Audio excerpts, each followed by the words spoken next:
Yana bir hadis aytaman. Kana Rasululloh sallallohu alayhi vasallam ma ashabihi iz marra alayhim a'rabiyyun shabun jaddun. فقال أبو بكر وعمر رضي الله تعالى عنهما ويحه لو كان شبابه وقوة في سبيل الله كان أعظم لأجره. Payg'ambarimiz alayhissalom ashablarni o'tiradilar. Bir Arob cho'lda yashaydigan qomatlari kelishgan bir yigit o'tib qoldi.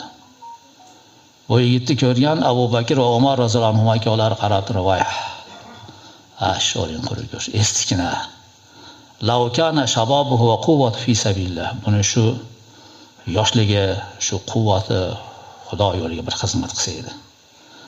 Kana a'zama ajruhu. Shunda buni ajri savobi katta bo'lardi. Savobi ko'p bo'lardi agar shu yoshligini, quvvatni Xudo yo'liga ishlatsa deydi. Payg'ambarimiz alayhisolatu vasallam aytdilarki, "In kana yas'a ala bawayni kabirayni liyu'inahuma fa huwa fi sabilillah." Agar bu shu savolati bilan, shu kuch-quvvatini ota-onasi yoshi o'tgan katta ota-onasiga xizmat qilib yordam berishni sarf qilgan bo'lsa, bu ham fi sabilillah dedilar.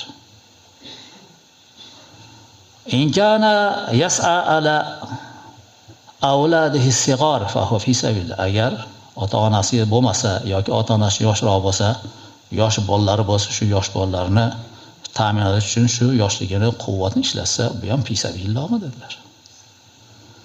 Va in kana yas'a ala nafsihi liyastaghna 'anil nas.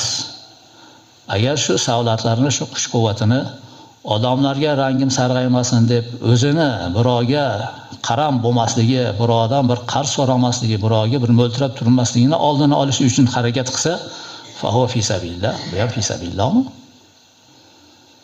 Va in kana yas'a ria'an va sum'atan fa huwa fi sabilish shayton. Agar bu shu savlatini ko'rsatib, quloqlarni chuchvara qilib, zaldan chiqmay yuradigan bo'lsa, sum'a riyo qilib odamlar ko'rib qo'ysin meni qomatim desa, bu shaytonning yo'lida yurgan. Nima uchun? Hech kim foydasi yo'q. Borgan sportga yelkasiga somkani osib olgan, hech vaqo yo'q. Ota-ona qo'shayapti.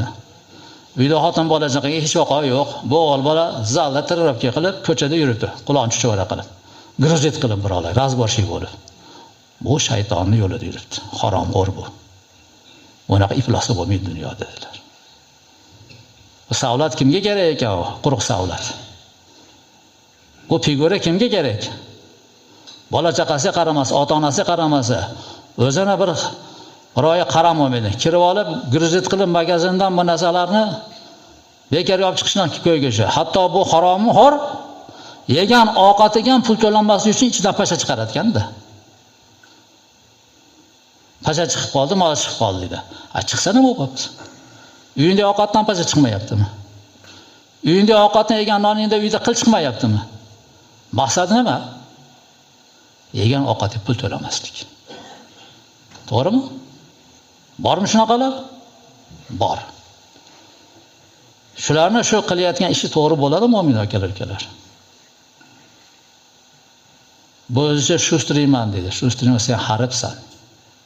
Lo'qsan sen. Nimaga? Arzimagan bir kasa ovqat uchun oxiratingni bergan ahmoqsan sen. Oxiratni kuydirgan tentaksan, dodirsan sen. Aqling yo'q, pastkashsan sen. Bir kasa ovqat uchun abadul abad bo'lgan oxiratingni vayron qilyapsan. Bundan ko'ra aytmaysanmi? Agar men savlatim bor, ish qilmaganman, pulim yo'q, bitta ovqatdan bersanglar shu rozi bo'lib, nima bersanglar qornim to'ydirib olay desang, har qanaqa odam senga ovqat quyib beradi.